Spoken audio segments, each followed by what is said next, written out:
আওয়ামী লীগকে কোনো অবস্থাতে নির্বাচন করতে দেওয়া হবে না। বিশ্বাস করেন যে জনগণ মানে আমাদের কাছ থেকে মুখ ফিরিয়ে নিয়েছে? জনগণ আমাদেরকে তাদের অবিশ্বাসের জায়গায় নিয়েছে? তাই নয় কি? আপনার তাছাড়া কাছে এরকম পতন কেন হলো আপনাদের?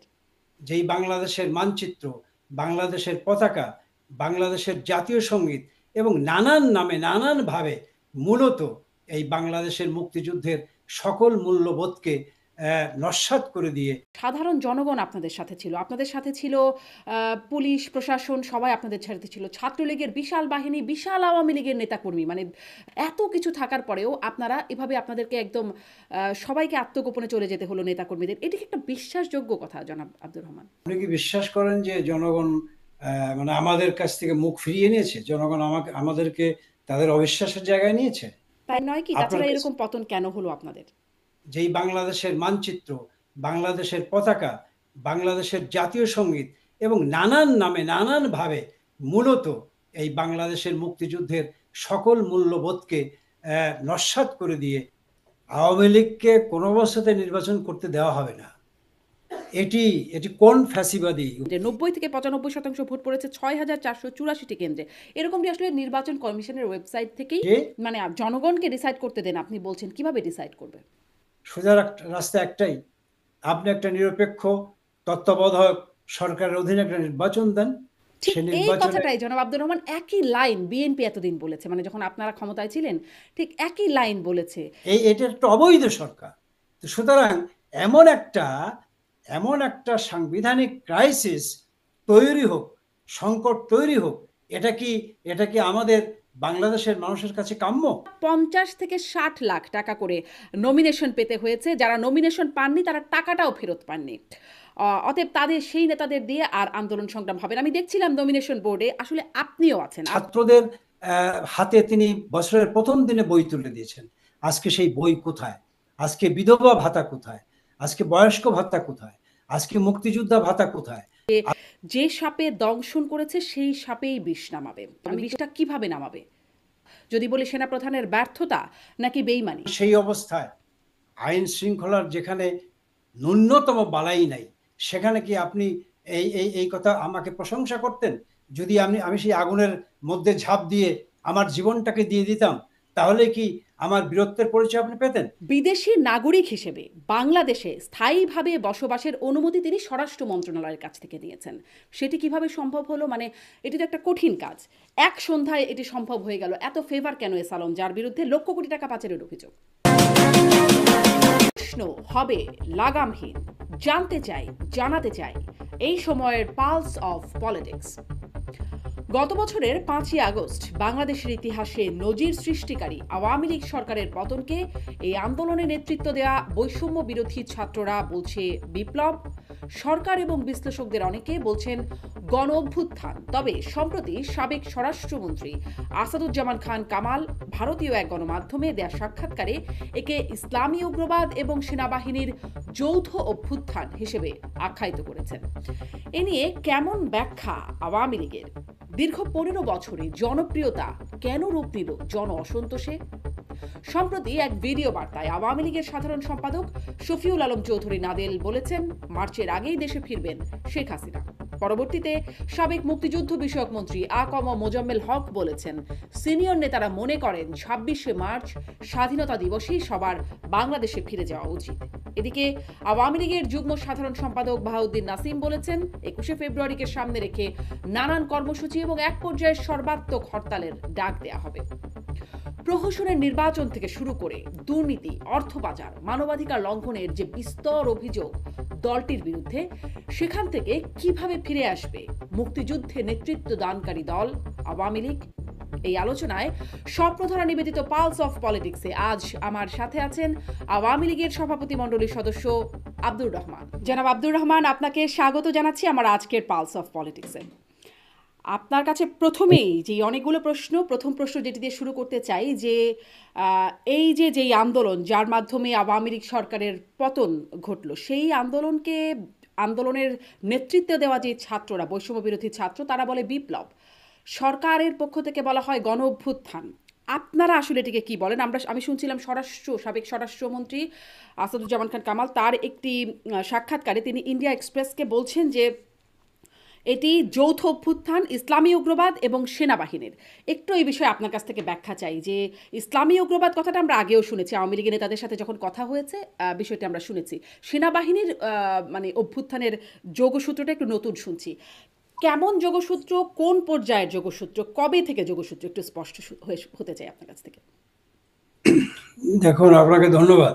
আমি এই যে আপনার গণ আন্দোলন বলেন, কারো কারো ভাষায় বিপ্লব বলেন, এটি আসলে আমি একটু ভিন্নভাবে বলতে চাই যে বাংলাদেশের রাজনীতিতে আপনি নিশ্চয়ই অবগত আছেন যে আমাদের মুক্তিযুদ্ধের পূর্বাপর ইতিহাসে একটি রাজনৈতিক অপশক্তি সবসময় সক্রিয় ছিল, যার ধারাবাহিকতায় বঙ্গবন্ধু শেখ মুজিবকে সপরিবারে জীবন দিতে হয়েছিল 1975 সালের 15ই আগস্টে। এবং সেই একই অপশক্তির নানাবিধ কর্মপরিকল্পনা প্রক্রিয়ায় বঙ্গবন্ধু কন্যা শেখ হাসিনাকে দীর্ঘ 21 বার জীবন মৃত্যুকে হাতে নিয়ে লড়াই করে অবশেষে তিনি 2096-তে একটি গণ আন্দোলনের মুখে খালেদা জিয়ার যেই কি বলে যে 15ই ফেব্রুয়ারির ভোটারবিহীন নির্বাচন, সেই নির্বাচনের বিরুদ্ধে আন্দোলন সংগ্রাম করে তিনি প্রথমবার ক্ষমতায় আসেন। এবং তারপরেই আবার 2001 সালে আমাদেরকে ক্ষমতার থেকে বাইরে থাকতে হয়। এবং তারপরে 2008 সালের 29শে ডিসেম্বরের নির্বাচনে বাংলাদেশের মানুষ বঙ্গবন্ধু কন্যা শেখ হাসিনা নেতৃত্বাধীন আওয়ামী লীগকে এবং সেই জোটকে তারা প্রাণের সকল উচ্ছ্বাস মিশিয়ে ভোট দেন এবং তিনি ক্ষমতায় আসেন। তারপর বঙ্গবন্ধু কন্যা শেখ হাসিনা বাংলাদেশের প্রধানমন্ত্রী, তাকে সাংবিধানিক যেই ধারাবাহিকতা, সেই সাংবিধানিক ধারাবাহিকতা রক্ষার্থে সংবিধানের উপর নিঃশর্ত আনুগত্য প্রকাশের অংশ হিসাবে তাকে নির্বাচন করতে হয়। এবং সেই নির্বাচনে তিনি বহুভাবে বিরোধী দলদের আহ্বান জানিয়েছেন। তিনি বারংবার নিশ্চয়তা প্রদান করেছেন, আশ্বস্ত করেছেন যে আপনারা নির্বাচনে আসলে এই নির্বাচন একটি অবাধ, সুষ্ঠু, নিরপেক্ষ নির্বাচন অনুষ্ঠানের ব্যবস্থা আমরা করব। কিন্তু সেই জায়গায় দুঃখজনকভাবে হলেও সত্য যে বাংলাদেশের প্রধান যেই রাজনৈতিক শক্তি আওয়ামী লীগের পরে বিএনপি সহ অন্যান্য রাজনৈতিক দলগুলো সেই 2014 সালের নির্বাচনে অংশগ্রহণ করেনি। এবং তারপরে একটু ইন্টারাপ্ট করে আমাকে মাফ করবেন। নির্বাচন প্রসঙ্গে যখন বলছেন, আমি নির্বাচন প্রসঙ্গে একটু আলাদা সেগমেন্টেই কথা বলতে চাই। মানে এরকম নির্বাচনে আপনাদের আহ্বান করলে আপনারা কি সাড়া দিতেন?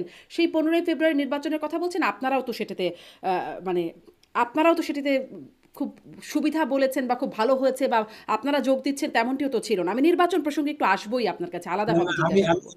আমি এই কথাগুলো আমি শুধুমাত্র একটু শুরুতে আপনার কাছে অভ্যুত্থানের বিষয়ে আপনার ব্যাখ্যাটা একটু জানতে চাচ্ছিলাম, এবং সাবেক স্বরাষ্ট্রমন্ত্রী যেটিকে বলছেন সেনাবাহিনীর যোগসূত্রটাও এখন আমরা শুনতে পাচ্ছি ইসলামী উগ্রবাদ এবং সেনাবাহিনীর যৌথ অভ্যুত্থান বলে তিনি আখ্যায়িত করছেন।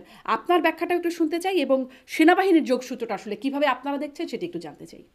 আমি যে জন্য এই কথাগুলো আনছিলাম সেটি হলো যে এই যে 5ই আগস্টের একটা সামগ্রিক অপর রাজনৈতিক শক্তির কি বলে যে একটা চক্রান্ত বা ষড়যন্ত্রের একটা পরিণতি হিসেবে 5ই আগস্টের সৃষ্টি হয়েছে, বা 5ই আগস্টের কি বলে যে একটা প্রেক্ষিত আমরা লক্ষ্য করলাম বা আমরা সেটিকে অবগত হলাম।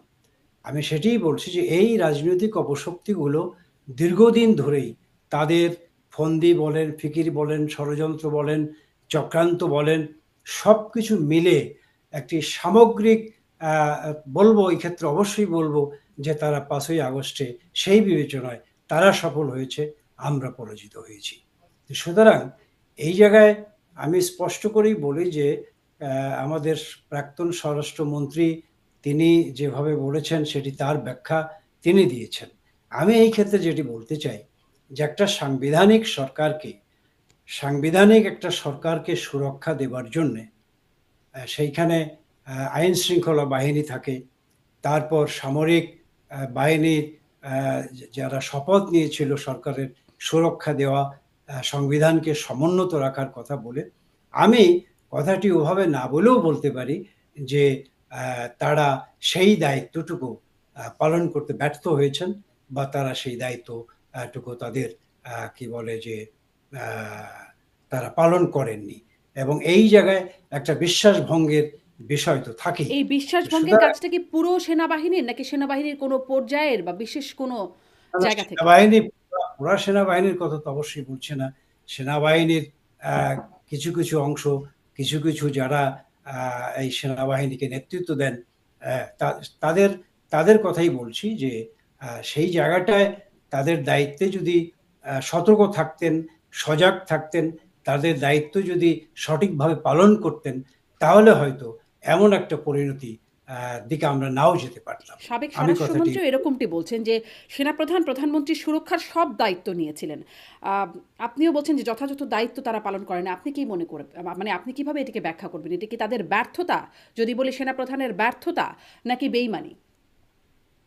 না, আমি কথাটিকে এইভাবেই বলবো যে আমি যে কথাটা উম বলে আসছিলাম যে একটা অপরাজনৈতিক শক্তির সামগ্রিক একটা সম্মিলিত চক্রান্ত, এবং সেই জায়গায় আরো কিছু উপাদান এখানে এই মাত্রায় যোগ হয়েছে, যেই উপাদানটি সৃষ্টি করবার জন্যে নানাভাবে নানান চক্রান্ত এবং দেশি বিদেশি শক্তিগুলো এর মধ্যে জড়িত ছিল, এবং সেই জড়িত থাকবার অংশ হিসেবেই হয়তো আজকে যার কথা আপনি বলছেন যে সেনাবাহিনীর কিছু কিছু দায়িত্বশীল অংশ, যাদের যে দায়িত্ব পালন করার কথা ছিল সেই দায়িত্ব তারা পালন করে নাই, এবং যেই সুযোগটি এই ছাত্ররা বা যেই শ্রেণী বা যেই অংশ আজকে আন্দোলন বলছে, গণ অভ্যুত্থান বলছে, বিপ্লব বলছে, সেই অংশটি এই সুযোগটি তারা গ্রহণ করেছে পূর্ণাঙ্গ মাত্রায়, আমি সেটাই বলবো। জি।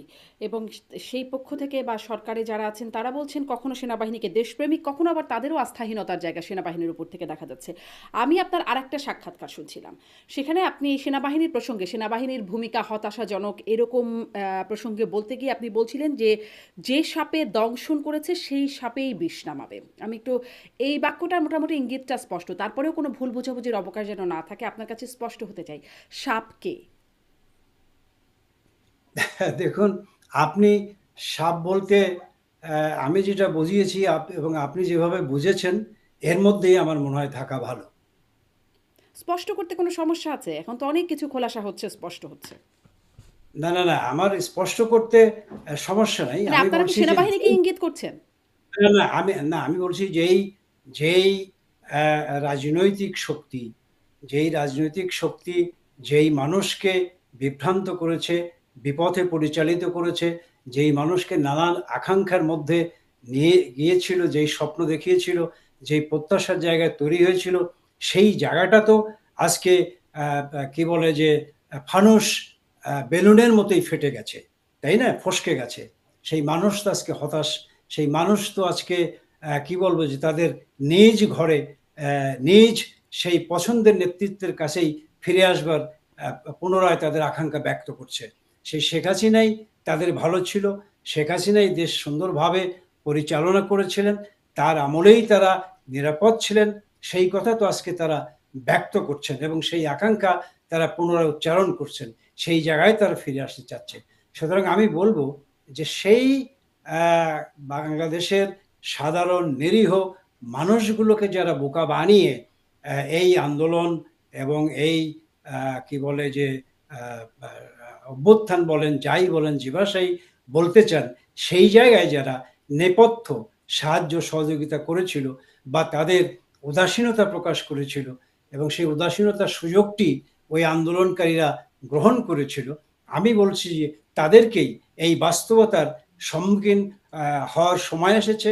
বাস্তবতার মুখোমুখি তারা হবার নিশ্চয়ই সেই উপলব্ধি বোধের জায়গাটা তাদের তৈরি হবে, যে বাংলাদেশের মানুষের আকাঙ্ক্ষা বাস্তবায়নের জন্য হলেও তাদেরকে আবার সঠিক জায়গায় ফিরে দাঁড়াতে এই হবে। তারা কারা? জনাব আব্দুর রহমান? তারা আমি বলছি সামগ্রিকভাবে যেই মানে সেই সময়কার সেই সময়কার আন্দোলনে অংশগ্রহণকারী সকল শক্তিকেই বোঝাচ্ছি। আন্দোলনকারী সকল শক্তি, তারা আম, তাদেরকে আপনি বলছেন? তাহলে আসলে যেই সাপে দংশন করেছে সেই সাপে বিষ নামাবে, বিষটা কিভাবে নামাবে? মানে তারাই বিষটা এখন নামাবে সেই তাদের বিষটা কিভাবে নামাবে? তারা তাদের সেই কৃতকর্মের জন্য তারা ভুল স্বীকার করবে। তারা তাদের সেই কি বলে যে যেই মানুষকে যেই স্বপ্ন দেখিয়েছিল সেই মানুষের কাছেই, মানুষের আকাঙ্ক্ষার কাছেই তাদের ফেরত যেতে হবে। আর সেই মানুষের আকাঙ্ক্ষার কাছে যদি ফেরত যায় তাহলেই সামগ্রিক এই উপলব্ধি বোধটা জাতির সামনে আহ, নতুন করে আচ্ছা, দাঁড়াবে। ভুলটা তারা স্বীকার করবে।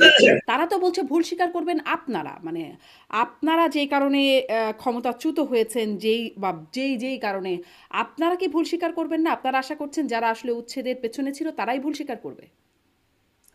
নিশ্চয়ই, নিশ্চয়ই তারাই করবে। কারণ আমাদের আমাদের প্রতিটি মানুষেরই তাদের কর্মকাণ্ডের পরিক্রমায় পথ চলার পথে ভুল-ভ্রান্তি হতেই পারে। আমাদেরও দীর্ঘ যাত্রাপথে হয়তো আমাদেরও অনেক ভুল-ভ্রান্তি হতে পারে। সেটি ঠিক আছে এবং সেই ভুল-ভ্রান্তির জন্যে সেই আত্মোপলব্ধি আমরা নিশ্চয়ই করব। এবং সেজন্যে কোনো ক্ষেত্রে আমরা আমরা অনুতপ্ত বোধ এবং সেজন্যে আমরা আমাদের জায়গা থেকে আমাদের নিজেদেরকে মূল্যায়নও করব।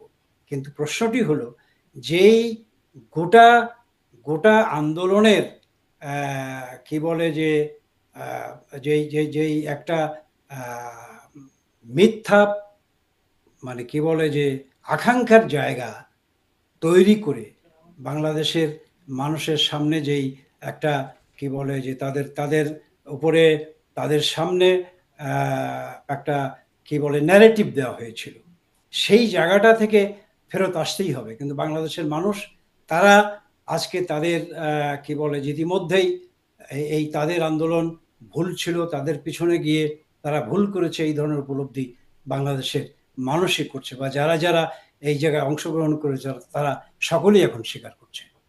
আচ্ছা, সাধারণ মানুষ স্বীকার করছে, আর আপনারা আপনারা আসলে বিবেচনা করছেন আপনাদের ভুল ভ্রান্তিগুলো কি আছে। আমি যদি এটাই আপনাকে জিজ্ঞাসা করি, মানে আপনার অবস্থানটা আপনি স্পষ্ট করছেন, আপনার সেজন্যই আমার আরও একটু জিজ্ঞাসা যে আপনারা আপনাদের এই অবস্থানের পেছনে সবচেয়ে বড় ভুল, সবচেয়ে বড় ব্যর্থতা বা আপনাদের দোষ কি দেখেন? না, আমাদের ব্যর্থতা, আমাদের ভুল আমরা তো অবশ্যই অবশ্যই স্বীকার করি যে আমরা যদি বিরোধী দলদেরকে কোনো না কোনোভাবে নির্বাচনে আনতে পারতাম, সেটি আমরা আরো অধিকতর সফলতার জায়গা আমরা দাবি করতে পারতাম। সেই জায়গাটা আমরা আনতে পারিনি। অবশ্যই এই জায়গাটা আমাদের একটা ভুল আছে এবং তাদেরও একটা রাজনৈতিক ভিন্ন অভিসন্ধি ছিল যে তারা নির্বাচনে না এসে একটা ঘোলা পানিতে মাছ শিকার করবে, এবং সেই জায়গাটাই কিন্তু বাংলাদেশের রাজনীতিটাকে 5ই আগস্ট নিয়ে যাওয়া হয়েছে। তো সুতরাং এই জায়গাটা আমরা মোকাবেলা করতে পারিনি, এটি আমাদের ব্যর্থতা।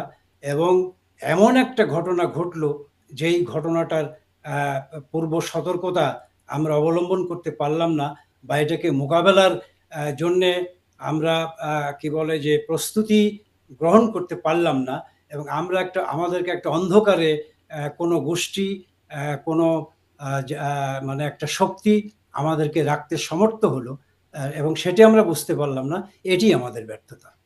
আচ্ছা, সেটি আপনাদের ব্যর্থতা। মানে আরেকটা বলছিলেন যে আপনারা বিরোধী দলকে নির্বাচনে আনতে পারলে ভালো হতো, সেই জায়গায় আপনাদের একটা ব্যর্থতা। কিন্তু আপনারা শুনতে যেভাবে পাচ্ছি আপনি না বলছেন আপনার যে কথা। বিরোধী দলকে বা বিরোধী দলগুলোকে নির্বাচনে না আনতে পারার একটা আ ব্যর্থতা বা ভুল আপনাদের হয়তো আছে, যদি আমি ভুল না বলি।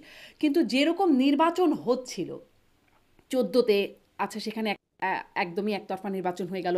১৮ তে যেটি একটা অংশগ্রহণমূলক নির্বাচন ছিল। কিন্তু সেই নির্বাচনে রাতে ভোট হওয়ার যে অভিযোগ, এবং তার সেই অভিযোগের প্রেক্ষিতে অনেক প্রমাণও হাজির করা হলো, এবং ও নির্বাচনের পরেও নির্বাচন কমিশনের ওয়েবসাইটে অনেক মানে বিষয়গুলো উঠে আসলো অনেক কিছুই। ৩০০টি নির্বাচনী এলাকা আপনারা নিশ্চয়ই দেখেছেন। তারপরেও একটু বলি, আপনারা শুনবেন বা দর্শকরাও জানবেন। ৩০০টি নির্বাচনী এলাকার মধ্যে 40,155টি ভোট কেন্দ্রের মধ্যে 103টি আসনে 213টি ভোট কেন্দ্রে শতভাগ ভোট পড়েছে। 96 থেকে শতভাগ ভোট পড়েছে 1,418টি কেন্দ্রে। 90 থেকে 95% ভোট পড়েছে 6,484টি কেন্দ্রে। এরকমটি আসলে নির্বাচন কমিশনের ওয়েবসাইট থেকেই এবং সুজনের যে প্রতিবেদন তার পরপর নির্বাচনের পরে সেখান থেকে এইরকম বিষয়টি উঠে এসছে। কোনো রকম ব্যবস্থা আপনারা নেন নাই। এটা 2018 সালের কথা। সেখানে ভোটের ফলাফলও আমরা দেখেছি। 24 সালে আবারও একটা ওরকম ডামিওয়ালা নির্বাচন, ডামির ব্যাখ্যাও আপনি একবার দিয়েছিলেন নির্বাচনের আগে আগে। তো মানে এইরকম নির্বাচন যদি আপনারা করতে থাকেন, বিরোধী দল আসবে কেন? না দেখুন, বিরোধী দল যদি নির্বাচনটাকে অংশগ্রহণ করবার প্রত্যয় মিনিংফুল একটা পার্টিসিপেশন তাদের রাখতো, এবং তারা যদি যথার্থ অর্থেই এই নির্বাচনটাকে তাদের জায়গা থেকে সিরিয়াসলি মোকাবেলা করবার প্রত্যয় তারা ব্যক্ত করত, তাদের আচার আচরণে, তাদের নির্বাচনে অংশগ্রহণ করার সামগ্রিক কলা কৌশলে যদি এটা প্রমাণ হতো, তাহলে এই যে বিচ্ছিন্ন বিক্ষিপ্তভাবে কিছু কিছু জায়গায় কিছু কিছু উৎসাহী মহল তাদের ভোট কেন্দ্রের ভোট বাড়ানোর যেই চেষ্টা বা ভোটের কি বলে যে উপস্থিতি বেশি করে করা, এই বিষয়গুলো ঘটার কোনো সুযোগ থাকতো না। সুতরাং এই জায়গায় যে সমস্ত জায়গার কথা আপনি বললেন, সেই জায়গায় যে সরকারের মদতপুষ্ট হয়ে বা সরকারের কি বলে যে ছত্রছায়ায় এগুলো হয়েছে, ব্যাপারটিকে এইভাবে দেখলে কিন্তু হবে না। 300টি আসনে কিছু কিছু জায়গায় হয়েছে এবং এটা আমি স্বীকার করি হয়তো হয়েছে, কিন্তু সেই জায়গায় যার যার যার যার শক্তি বলে, যার যার প্রাধান্য বিস্তারের ক্ষেত্র তৈরি, যেহেতু বিপক্ষ দল, যেহেতু প্রতিদ্বন্দ্বী শক্তি দুর্বল শক্তি ছিল বা সেই শক্তি সেখানে উপস্থিতি ছিল না, এমন পর্যায়ে হয়তো কিছু কিছু জায়গায় সেখানে হয়েছিল। জি। তো আমি সেখানে বিশ্বাস করি বিএনপি বা অন্য রাজনৈতিক দলগুলোর একটা দায় থাকতে পারে আপনি বলছেন। কিন্তু সরকার দায়িত্বে ছিল। মানে তত্ত্বাবধায়ক সরকার না। তখন আওয়ামী লীগ সরকার ছিল। সরকার তো হুম, কোনো ব্যবস্থা নিল না। তাদের অধীনে আপনারা নিয়ম পরিবর্তন করে আপনারা আপনাদের অধীনে নির্বাচন করলেন। কিন্তু আপনাদের সময় এরকম অনিয়ম হয়ে গেল। বিবিসির সংবাদদাতা বলল যে আগের মানে ভোট শুরুর আগেই ব্যালট বাক্স ভর্তি করা অবস্থায় তাঁরা দেখতে পেয়েছেন। টিআইবি বলল তারা 50টি আসনের উপরে তারা আসলে এই গবেষণা করেছে এবং তার মধ্যে 47টিতে কোনো না কোনো অনিয়ম, 33টি আসনের একাধিক কেন্দ্রে আগের রাতেই ব্যালটে সিল মেরে বাক্স ভর্তি করা হয়েছে, এরকম প্রতিবেদন তারা দিল। কোনোটাতেই তো আপনারা কোনো আমলে নিলেন না বা কোনো ব্যবস্থা হলো না। শুনেন, নির্বাচন সংক্রান্ত কোনো অনিয়ম বা কোনো ধরনের ব্যত্যয় যদি হয়, সেই ক্ষেত্রে নির্বাচন কমিশনের ব্যবস্থা গ্রহণ করবে, এবং সেই নির্বাচন কমিশনের অধীনেই কিন্তু নির্বাচনটি হয়েছে। এবং সেই নির্বাচন কমিশন যদি কোনো ব্যবস্থা গ্রহণ করে থাকে এবং সেই ব্যবস্থা গ্রহণের যদি মনোপুত না হয়, পছন্দ না হয়, এবং তার বিরুদ্ধে যদি সরকার কোনো পাল্টা ব্যবস্থা নেয়, তাহলেই কেবল আপনি সরকারকে দোষারোপ করতে পারেন। কারণ নির্বাচন কমিশন তার এখতিয়ারভুক্ত সকল ক্ষমতার, নির্বাচনী ক্ষমতার মালিক ছিলেন তারা। সুতরাং তারা যদি কোনো ব্যবস্থা নিয়ে থাকে, সেই ব্যবস্থার সাথে কোনো দ্বিমত পোষণ করেছে সরকার, এটি আমার জানা নাই। এবং দ্বিমত আমার পোষণ মনে করার হয় জায়গা নেই কারণ তারা কোনো ব্যবস্থাই নেয় নাই। এরকম মানে তাহলে আপনারা কেন সেই 15 ফেব্রুয়ারি আর নির্বাচনের এই কথা টিআইবি এবং যে সমস্ত কি বললেন সংস্থাগুলোর কথা বললেন, তারা এই প্রমাণ কি বলে প্রমাণ আপনাদের কাছে দিয়েছে, বা রাতেই ভোটের বাক্স বোঝাই হয়ে গেছে, এমন কোনো দালিলিক প্রমাণ বা এই আজকের এই তথ্য প্রযুক্তির বিশ্বে এরকম কোনো ঘটনা কিন্তু আমাদের অন্তত গোচরীভূত হয় নাই, বা বাংলাদেশের মানুষ এইভাবে দেখে নাই যে কি বলে যে প্রামাণিক চিত্রে দেখানো হয়েছে যে দিনের ভোট রাতে হচ্ছে। এটি একটি কল্পকাহিনী তৈরি করা হয়েছে একটা রাজনৈতিক অসৎ উদ্দেশ্য থেকেই, এবং সেই রাজনৈতিক অসৎ উদ্দেশ্যই কিন্তু আজকে তারা কোনো না আপনার কোনো মনে ভাবে হয় জনাব আব্দুর রহমান, আপনি যেটি বলছেন, যেটি আসলে বাস্তবায়ন। কল্পকাহিনী, বা রাজনৈতিক অসৎ উদ্দেশ্যে আসলে এটা দেখানো হয়েছে। আপনার মনে হয় যে সাধারণ মানুষ আসলে এই বিষয়টাকে খুব স্বাভাবিকভাবে নিচ্ছে? কারণ যার সাথেই কথা বলেন, রাস্তায় গিয়ে মানে সাংবাদিক হিসাবে অনেকের সাথে কথা বলা বা বিভিন্ন ক্ষেত্রে কথা বলার সুযোগ হয়েছে। এটি একটা সাধারণ অভিযোগ যে ভোট দিতে পারেন নাই। যদি 18 র কথা বলি, কারণ সেখানে একটা অংশগ্রহণমূলক নির্বাচন হয়েছিল। ভোট দিতে পারেনি মানুষ। না, ভোট দিতে পারেনি, এটা একটা আপেক্ষিক কথা, আপেক্ষিক বিষয়। যারা ভোট দিতে পেরেছে তারা তো দিতে পেরেছে, যারা ভোট দিতে পারেনি তারা ভোট কেন্দ্রে না গিয়েও বলছে আমরা ভোট দিতে পারিনি। এবং তারা তারা তো প্রমাণ করতে চেয়েছে যে আহ, এটা নির্বাচনই হচ্ছে না, মানুষ ভোট কেন্দ্রে নাই। সুতরাং এই প্রমাণ করবার পক্ষে যুক্তি দেখাবার জন্য হয়তো তারা অনেকে ভোট কেন্দ্রে যায়নি, এবং যারা যায়নি তারা বলছে আমরা আমাদের ভোটাধিকার প্রয়োগ করতে পারিনি। এটি যেমন এক কথা। দ্বিতীয় কথা হলো যে মনস্তাত্ত্বিকভাবে যদি একটা ভোটার বোঝে, বা যেই জনগোষ্ঠী ভোট দিতে যাবে তারা যদি বোঝে যে আমার শক্তিশালী প্রতিপক্ষ নাই, বা শক্তিশালী প্রতিপক্ষ এই ভোটারদের ভোট কেন্দ্রে নেবার প্রক্রিয়ার মধ্যে নাই, তাহলে তো সেই ক্ষেত্রে কি বলে যে ভোটারদের মধ্যেও একটা শৈথিল্য ভাব আসে, ভোটারদের মধ্যেও একটা উদাসীনতার ভাব কাজ করে। জি, সেটি খুবই স্বাভাবিক। তাহলে আপনি বলছেন বিবিসির প্রতিবেদকটা যা দেখলেন বা টিআইবি যেই প্রতিবেদন দিল সেগুলো কল্পকাহিনী। কল্পকাহিনী তো অবশ্যই, এবং রাজনৈতিক উদ্দেশ্য প্রণোদিতও বটে। রাজনৈতিক উদ্দেশ্য প্রণোদিত। আপনাদের এই ন্যারেটিভটাতে মানে এই ন্যারেটিভের মাধ্যমে আপনারা আবার নির্বাচনে আস্থা অর্জন করে ফেলবেন, মানে যেভাবে করে আপনাদের পতন হলো, এটি আপনারা বিশ্বাস করছেন? আবার বলুন, কি মানে বলেন? আপনি যেই বিষয়টা বলছেন যে এগুলো আসলে কল্পকাহিনী, রাতের ভোটের বিষয়টি কল্পকাহিনী বা বিবিসি যা বলছে, টিআইবি যা বলছে, রাজনৈতিক উদ্দেশ্য প্রণোদিত কল্পকাহিনী।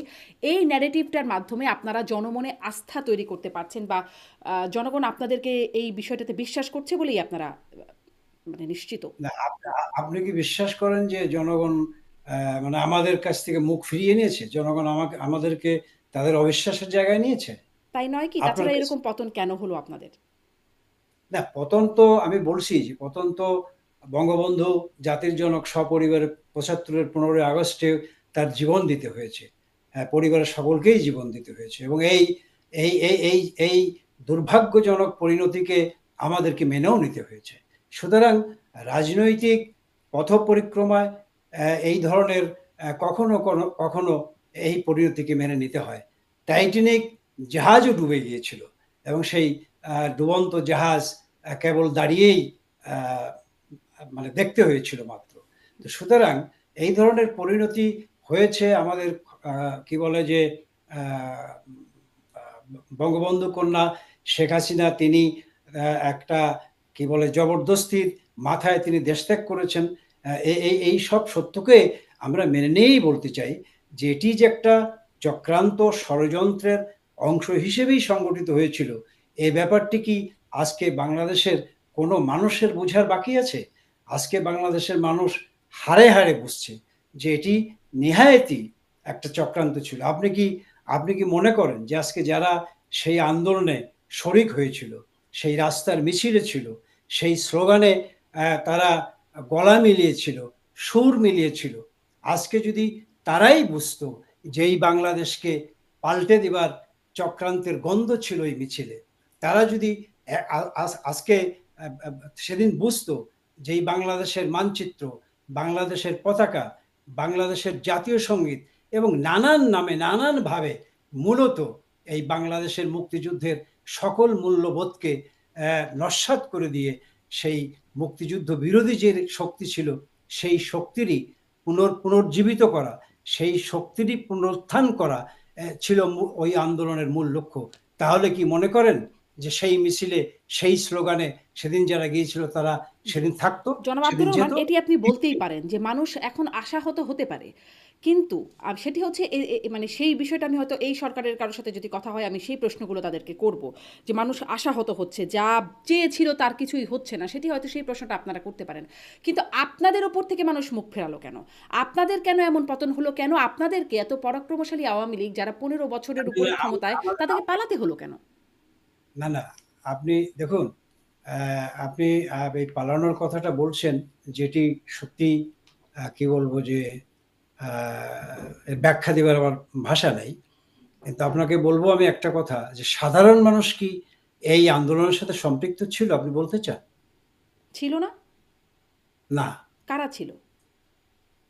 ছিল যেই যেই যেই সম্প্রদায়, যেই গোষ্ঠী, যেই শ্রেণী, যেই রাজনৈতিক অপশক্তিগুলো বাংলাদেশের বিরুদ্ধে চক্রান্ত করেছিল, স্বাধীনতার বিরোধিতা করেছিল, সেই গোষ্ঠীর নেতৃত্বে এই কোটার একটা কি বলে যে সাধারণ আহ, আহ, আবরণ সামনে দিয়ে সেই নানান নানানভাবে এই সাধারণ ছাত্র ছাত্রী এবং জনগণকে প্রলুব্ধ করার চেষ্টা করেছিল। কিন্তু মূল তাদের অন্তরালে ছিল ভিন্ন খেলা, এবং সেই খেলাটি আহ, আহ, মানে কিছু সময়ের জন্য হয়তো কিছু মানুষ বিভ্রান্ত হয়েছিল বটে, কিন্তু সাধারণ মানুষ সেই আন্দোলনে সম্পৃক্ত হয়েছিল, এটি আমি কোনো অবস্থাতেই মানব না। তাহলে আপনি মনে সুতরাং করেন যে আমাদের দেশের যে মানুষ হ্যাঁ আপনাদের প্রতি আমাদের যে সন্তুষ্ট ছিল? আমাদের যে আমাদের যে পরিণতির কথা আপনি বলছেন, সেটি এই অপরাজনৈতিক শক্তির চক্রান্তেরই আমরা শিকার হয়েছি, এ কথা আমরা অবশ্যই নির্দ্বিধায় আমরা মানি, আমরা স্বীকার করি। কিন্তু এতে সাধারণ জনগণের পার্টিসিপেশন ছিল, সাধারণ জনগণ আমাদেরকে উৎখাত করেছে, কোনো অবস্থাতেই এ কথা আমরা বলি না, আমরা স্বীকারও করি জনাব না। আব্দুর রহমান, খুব সহজ একটা প্রশ্ন। সাধারণ জনগণ আপনাদের সাথে ছিল। আপনাদের সাথে ছিল পুলিশ, প্রশাসন সবাই আপনাদের সাথে ছিল। ছাত্রলীগের বিশাল বাহিনী, বিশাল আওয়ামী লীগের নেতাকর্মী, মানে দেশের মানে সবচেয়ে বড় দল বলে আপনারা দাবি করেন, বা একদম অনস্বীকার্য দেশের অন্যতম বড় দল আপনারা, সবচেয়ে পুরনো দল, অনেক জনশক্তি আপনাদের। এত কিছু থাকার পরেও আপনারা এভাবে আপনাদেরকে একদম সবাইকে আত্মগোপনে চলে যেতে হলো নেতাকর্মীদের। এটি কি একটা বিশ্বাসযোগ্য কথা জনাব আব্দুর রহমান? না, এটি এটি এটি মানে এটি ধরেন, জনসম্পৃক্ততা না থাকলে আপনাদের এভাবে চলে যেতে হলো? না জনসম্পৃক্ততা থাকবে না কেন? জনসম্পৃক্ততা আছে বলেই তো জনসম্পৃক্ততা আছে বলেই তো আজকে নানান ফন্দি ফিকির করা হচ্ছে আওয়ামী লীগের বিরুদ্ধে। একটা ভোটকে কিভাবে কিভাবে তারা তাদের কি বলে গাণিতিক আকারে অঙ্ক কষে কষে করবে, সেই ষড়যন্ত্র চলছে। আজকে কি করে একটা নির্বাচনকে নতুন একটা দলের জীবন দিয়ে এবং তাদের সেই প্রয়োজনে অনেক সময় নিয়ে হলেও, নির্বাচনকে বিলম্বিত করে হলেও, তাদেরকে যখন নির্বাচনের জন্য প্রস্তুত করা হবে তখনই নির্বাচন করা হবে, এই যে সমস্ত ফন্দি ফিকির। এবং আজকে কোন একটা জায়গায় যেন দেখলাম যে ইতিমধ্যে আসন কি বলে বন্টন হয়ে গেছে, 50-50, 200, এরকম নানান ইকুয়েশন, নানাভাবে নানান যোগ বিয়োগ ফলের অঙ্ক আমরা রাজনীতির নির্বাচনী মাঠে দেখছি, শুধু একটা মাত্র কারণে, সেটি হলো আওয়ামী লীগকে এই এই নির্বাচনের বাইরে রাখা, আওয়ামী লীগকে নির্বাচনে অংশগ্রহণ না করবার ফন্দি ফিকির আটা। তো মানুষের মধ্যে যদি আওয়ামী লীগের অবস্থান না থাকবে, জনগণের মধ্যে যদি আওয়ামী লীগের সেই শক্ত কি বলে যে বন্ধন না থাকবে, তাহলে এই ফন্দি ফিকির কেন করছে, কার জন্য করছে, কিসের স্বার্থে করছে, জি, আপনি নিশ্চয়ই এই বুঝতে সময়ের হবে। ফন্দি ফিকির নিয়ে কথা বলছিলেন। আমি একটু আপনাদের যখন আপনারা ক্ষমতায় তখনকার ফন্দি ফিকির, মানে আমি এই জায়গাটাই আপনার কাছে স্পষ্ট হতে চাই। আপনি যেহেতু বলছেন সাধারণ মানুষ আসলে আপনাদের সাথে, পুলিশ প্রশাসন, ছাত্রলীগ, নেতাকর্মী, আপনারা কেন পালালেন? শোনেন, আমরা পালাইনি, আমরা পালাবো কেন? আমরা পালাবো কেন? আমরা একটা কথা আছে, retreat does not mean defeat. সুতরাং আপনাকে মনে রাখতে হবে যে আজকে কোনো কোনো ক্ষেত্রে যেখানে আইন শৃঙ্খলার বালাই নাই, যেখানে কোনো বিচার চাইবার জায়গা নাই, আজকে বাংলাদেশের সর্বোচ্চ আদালতে যদি কেউ বিচার প্রার্থনা করে তাহলে সেখানে তাকে মারপিট করে বের করে দেওয়া হচ্ছে, সেখানে ধমক দিয়ে বিচারক পাল্টানো হচ্ছে, সেখানে কোনো কোনো বিচার প্রার্থীর পক্ষে কোনো আইনজীবী দাঁড়াতে পারবে না, এমন একটা নৈরাজ্যকর পরিস্থিতি তৈরি করা হচ্ছে, যেখানে আওয়ামী লীগের একদম ওয়ার্ড লেভেল থেকে শুরু করে কেন্দ্র পর্যায় পর্যন্ত সমস্ত নেতা কর্মীর বাড়ি ঘর জ্বালিয়ে ছারখার করে দেওয়া হয়েছে, এবং নির্বিচারে লুটতরাজ করা হয়েছে। তাদের বাড়িতে থাকবার কোনো অবস্থা নাই, তাদের তাদের মাঠে ঘাটে ধান খেতে, তাদের কি বলে যে মানে কোনো রকম জীবন জীবন বাঁচানোর তাগিদ নিয়ে তারা বাংলাদেশে এখনো আছে। সুতরাং সেই অবস্থায় আইন শৃঙ্খলার যেখানে ন্যূনতম বালাই নাই, সেখানে কি আপনি এই কথা আমাকে প্রশংসা করতেন? যদি আমি সেই আগুনের মধ্যে ঝাঁপ দিয়ে আমার জীবনটাকে দিয়ে দিতাম, তাহলে কি আমার বীরত্বের পরিচয় আপনি পেতেন? নাকি আমাকে বেঁচে থেকে আমার লড়াই করে বাংলাদেশের মানুষের যেই কি বলে যে তাদের স্বাধীনতা খর্ব করবার চক্রান্ত হচ্ছে, তাদের জীবনযাত্রার মানকে ধ্বংস করে দিবার যে চক্রান্ত হচ্ছে, সেই চক্রান্ত থেকে বাংলাদেশের মানুষকে সুরক্ষা দেওয়া, বাংলাদেশের স্বাধীনতাকে সুসংহত করার পুনর্বার লড়াইয়ের সংগ্রামে আন্দোলনে নিজেদেরকে প্রস্তুত করা, এটাকেই আপনি আমার নিশ্চয়ই প্রশংসা করবেন না ওটাকেই আপনি প্রশংসা করবেন? একদমই যে এটা জনাব আব্দুর আমি একই প্রশ্নে দুঃখিত যে বারবার যেভাবে বলছি যে তার মানে আপনারা এটি বলছেন যে মানুষ আপনাদের সাথে ছিল, প্রশাসন আপনাদের সাথে, আপনাদের নেতাকর্মীরা আপনাদের সাথে, তারপরেও আসলে এরকম একটা অবস্থা ওই গুটি কয়েক চক্রান্তের আপনাদের এই পরিণতি হয়ে গেল, এটি মানে এটি আপনারা বিশ্বাস করেন? চক্রান্তকারী ষড়যন্ত্রকারীরা অনেক সময় তাদের অন্ধকার গড়ে পথে দৃশ্যমান শক্তির চাইতেও বড় শক্তিশালী শক্তি হয়ে দাঁড়ায়। তো সুতরাং এটি তাদের দীর্ঘদিনের পরিকল্পনা, এবং এই পরিকল্পনা আমি যে কথাটি প্রথমেই শুরু করেছিলাম, যে বাংলাদেশের স্বাধীনতার পূর্বপর যেই রাজনৈতিক অপশক্তিটি এই দেশের স্বাধীনতার বিরোধিতা করেছিল, বিরুদ্ধে শক্ত অবস্থান নিয়েছিল, সেই শক্তি পর্যায়ক্রমে নানান বাঁকে বাঁকে, নানান পরিচয় নানাভাবে গোপন করে নতুন পরিচয় সামনে এনে তারা মূলত বাংলাদেশটার বিরুদ্ধেই ষড়যন্ত্র করেছে। এবং সেই ষড়যন্ত্রের অংশ হিসেবেই বঙ্গবন্ধুকে হারিয়েছি, সেই ষড়যন্ত্রের অংশ হিসেবেই বঙ্গবন্ধু কন্যা শেখ হাসিনা আজকে এই বাংলাদেশকে একটা অভূতপূর্ব উন্নয়নের বাংলাদেশ তিনি দিয়েছেন। আজকে তিনি বাংলাদেশের ১ কোটি মানুষকে তিনি গত ১৫টি বছর ধরে বিনা পয়সায় তিনি খাবার দিয়েছেন। আজকে ছাত্রদের হাতে তিনি বছরের প্রথম দিনে বই তুলে দিয়েছেন। আজকে সেই বই কোথায়? আজকে বিধবা ভাতা কোথায়? আজকে বয়স্ক ভাতা কোথায়? আজকে মুক্তিযোদ্ধা ভাতা কোথায়? আজকে কি বলে মাতৃত্বকালীন সেই ভাতা কোথায়? আজকে বাংলাদেশের মানুষের মধ্যে হাহাকার কেন? সুতরাং এই শক্তি কখনো কখনো তারা কি বলে যে বিজয়ী হয়, কিন্তু চূড়ান্ত বিচারে তার মানে তারা এই বিজয়ী হয়। সরকারের ব্যর্থতাগুলো তুলে ধরেই আপনারা আবার আপনাদের জায়গা তৈরি করে নেবেন, সেরকমই কি আপনাদের পরিকল্পনা? বুঝতে পারেন এই কথাটি? মানে আমি বলছি যে এই সরকার বা বর্তমান সরকারের ব্যর্থতার জায়গাগুলো তুলে ধরেই আপনারা আবার আপনাদের অবস্থানে ফিরতে চান বা রাজনীতিতে ফিরতে চান, এই কি আপনাদের পরিকল্পনা? না, শুধুমাত্র তাদের ব্যর্থতাকে আমরা সম্বল করে আগাবো কেন? আমাদের নিজস্ব সম্বল তো আমাদের আমাদের আমাদের এগোবার সম্বল তো আমাদের আছেই। কারণ শেখ হাসিনা যা বাংলাদেশের মানুষের জন্য করেছেন, এবং প্রতিটি গ্রামকে তিনি শহরে রূপান্তরিত করেছেন, এবং বাংলাদেশের কতগুলো অভূতপূর্ব উন্নয়ন যে পৃথিবীব্যাপী আজকে সমাদৃত। পদ্মা সেতুর মতো একটা সেতু তিনি বাংলাদেশের মানুষের নিজস্ব অর্থায়নে তিনি করেছেন। বঙ্গবন্ধু টানেল তিনি নির্মাণ করেছেন, এলিভেটেড এক্সপ্রেস করেছেন। আমি মোটা